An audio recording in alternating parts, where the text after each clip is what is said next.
और लक्ष्मण जी का क्रोध ऐसे ही, क्रोध आया, लेकिन धन्य है लक्ष्मण जी, कहीं न सकत रघुवीर डर। जिस क्रोध में राम जी का डर बना रहे।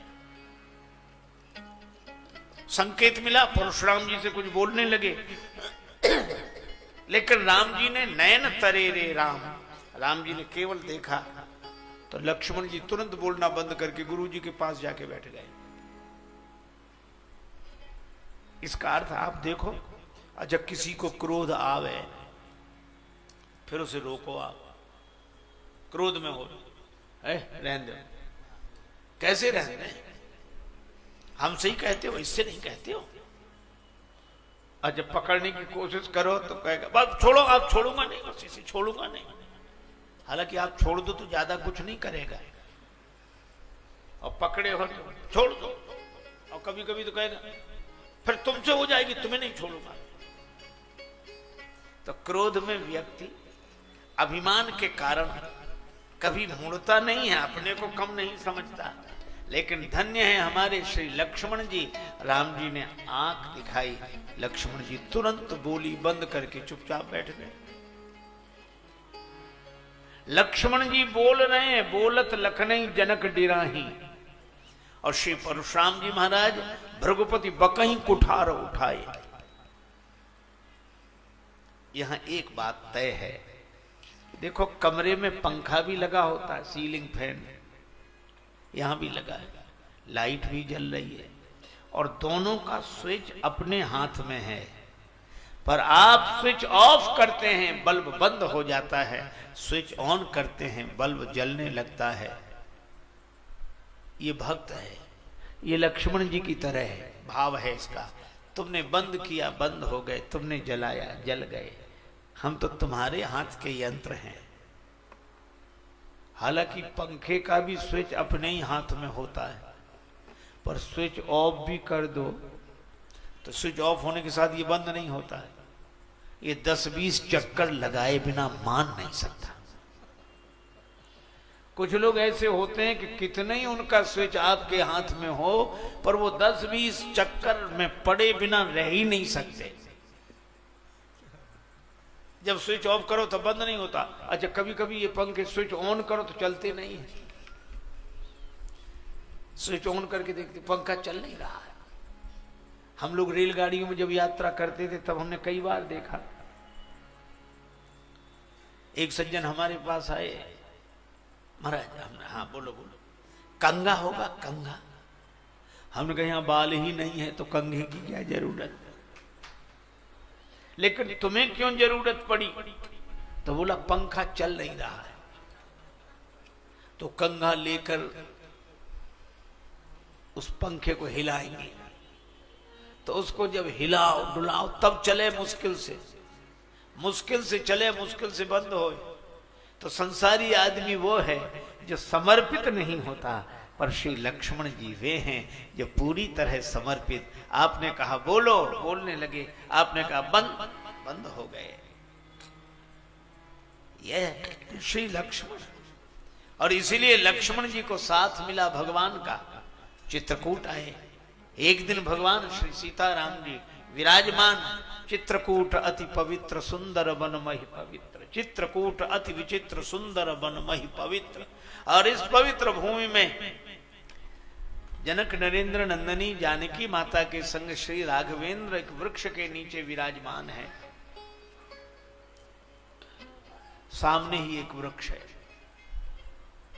आहा, पर वृक्ष सूख गया है, पर अमर बेल ने उस वृक्ष को चारों तरफ से ढक लिया है। श्री राम जी ने कहा कि धन्य है यह वृक्ष जिसे अमर बेल का साथ मिल गया। ये ठूंठ है पर हरा भरा तो बेल के कारण दिखाई पड़ रहा है। धन्य है यह वृक्ष। श्री सीता जी बोली नहीं, वृक्ष धन्य नहीं, धन्य है यह बेल जिसे कम से कम वृक्ष का आधार तो मिल गया। वृक्ष का आधार न मिला होता तो बेचारी निराधार रहती। धन्य है यह बेल जिसे वृक्ष का आधार मिला। श्री राम जी कहें धन्य है यह वृक्ष जिसे बेल मिली। अब फैसला ना हो पाए, श्री लक्ष्मण जी को बुलाया। लक्ष्मण जी आए। श्री सीता जी ने कहा कि बेटा वत्स लक्ष्मण, मैं कह रही हूं बेली धन्य है जिसे वृक्ष का आधार मिला। श्री राम जी ने कहा कि मैं कह रहा हूं लक्ष्मण इनसे कि वृक्ष धन्य है जिसे बेली मिली। अब लक्ष्मण जी ने सोचा कठिन काम है, एक तरफ फैसला दें कैसे। श्री सीता जी बोली वत्स मेरी बात याद रखना। श्री राम जी बोले लक्ष्मण मेरी बात भूलना नहीं। लक्ष्मण जी ने कहा कि ऐसे थोड़ी फैसला होता, आप दोनों की बात सुन ली, अब हम भी तो देखें जरा। एक काम करते हैं, वृक्ष से ही पूछ के आते हैं। श्री लक्ष्मण जी गए वृक्ष और लता को ऐसे देखा, दोनों की छाया में एक पक्षी बैठा था, चारों तरफ धूप और वो बेली और वृक्ष की मिलकर जो छाया बनी, से पक्षी आनंद से क्रीड़ा कर रहा है। लक्ष्मण जी आए, बोले प्रभु हो गया फैसला। राम जी ने कहा हमें पता है कि तुम वृक्ष को ही धन्य कहोगे। लक्ष्मण जी बोले प्रभु क्षमा करें, वृक्ष धन्य नहीं है। सीता माता बोली मुझे तो पहले से जानकारी थी कि मेरा बेटा मेरे पक्ष में बोलेगा। लक्ष्मण बेली धन्य है। श्री लक्ष्मण जी बोले माता क्षमा करें, बेली भी धन्य नहीं है। राम जी बोले ये कोई फैसला, वृक्ष भी धन्य नहीं, बेली भी धन्य नहीं, किसी एक तरफ बोलो। लक्ष्मण जी बोले कि प्रभु राम कहें तरु धन्य है, सीय कहें धनी बेली है, और राम कहें तरु धन्य, लखन कहो दो छाह में रक्षित पक्षी धन्य। राम जी मानो अपने लिए कह रहे थे कि मेरे जीवन में जो हरियाली दिखती है श्री जानकी जी आपके कारण। और श्री जानकी जी बेली के माध्यम से कह रही थी कि वृक्ष का आधार मिला तो बेली को भी ऊंचाई मिली। प्रभु आपका आधार मुझे मिला। पर लक्ष्मण जी कहते हैं कि दोनों की छाया में, कृपा छाया में आनंद से क्रीड़ा करने वाला पक्षी यह लक्ष्मण है, जो दोनों युगल सरकार की कृपा छाया में आनंद से रहता है। और लक्ष्मण जी वो हैं छिन छिन लख सिय राम पद, जान आप पर नेह, करत न सपने हूं लखन चित बंधु मातु पितु गे। और इसीलिए जब राम जी वन को चले तो माता जानकी जी ने कहा, श्री किशोरी जी के अधर सूख गए, लक्ष्मण जी जल लेने गए। श्री जानकी जी बोली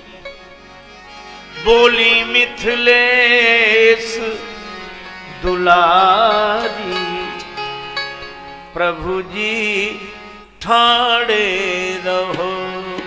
बोली मिथिलेश दुलारी, प्रभु जी ठाड़े रहो। बोली मिथिलेश दुलारी, प्रभु जी ठाड़े रहो। बोली मिथिलेश दुलारी, प्रभु जी ठाड़े रहो।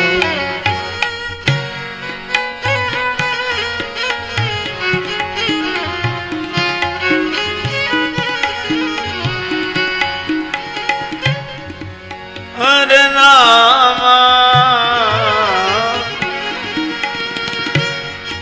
गए लखन लेन बनवारी, प्रभु जी ठाड़े रहो।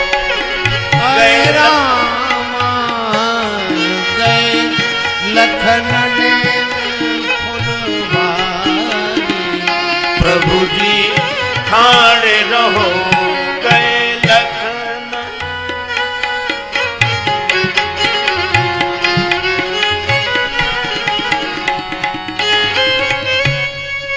लक्ष्मण जी जल लेने गए हैं, प्रभु आप ठहर जाएं, प्रतीक्षा कर ले। राम जी ने कहा लक्ष्मण की प्रतीक्षा रुककर करनी पड़े हमें? हाँ, आप तो कह रही थी प्राणनाथ प्रिय देवर साधा वीर धुरीण धरे धनु भाथा। हे प्राणनाथ, आपके साथ मेरे प्रिय देवर धनुर्धर प्रतापी वीरवर लक्ष्मण जी, और अब कह रही हैं कि जल लेकर आ जाएं। जल को गए लखन हैं लरिका। अब आप उनको बालक कह रही हैं। श्री जानकी माता ने कहा कि प्रभु, पहले मैं यही समझती थी, प्रिय देवर साधा वीर धुरीण धरे धनु भाथा, तो ये बालक कब से लगने लगे आपको लक्ष्मण जी? श्री जानकी जी ने कहा, जब सुमित्रा मैया ने कहा तात तुम्हारी मातु वैदेही, तब से मेरे मन में लक्ष्मण जी के प्रति वात्सल्य उमड़ आया। जल को गए लखन हैं लरिका। आप प्रतीक्षा करो। भगवान बोले तो क्या करें? बट की शीतल छान कटयती, बट वृक्ष की पास में ही छाया है। तेहि तर परिखो पल चारी, प्रभु जी ठाणे रहो। तेहि तर परिखो पल चारी,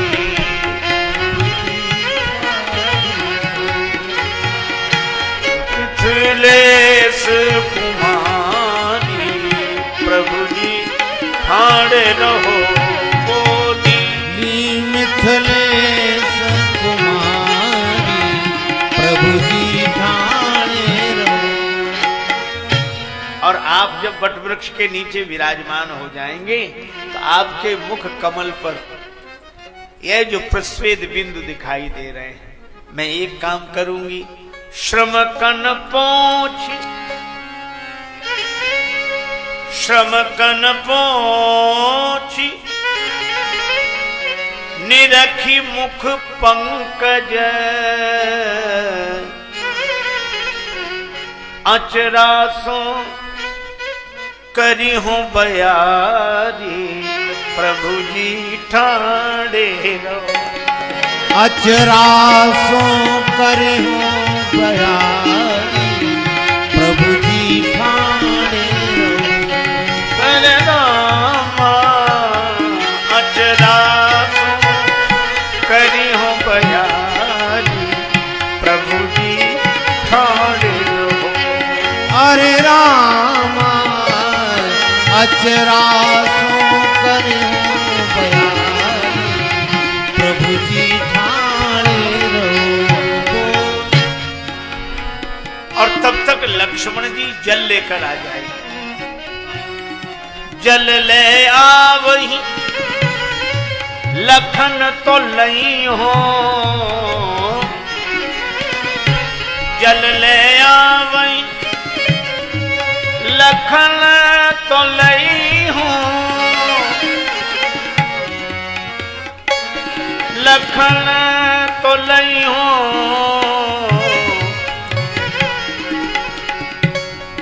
चरणामृत चरण पखारी, प्रभु जी ठाणे रहो। चरणारण पखारी, प्रभु जी ठाणे रहो। चरणामृत चरण पखारी, प्रभु जी ठाणे रहो। सुनि राजेश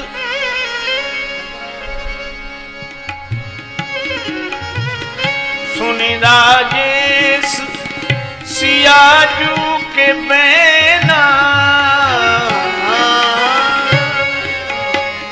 सुनि राजेश सियाजू के बैना, सियाजू के बैना।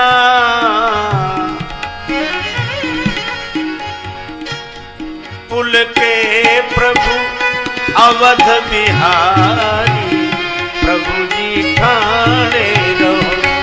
पुल के प्रभु अवध बिहारी, प्रभु जी ठाणे रहो। बोली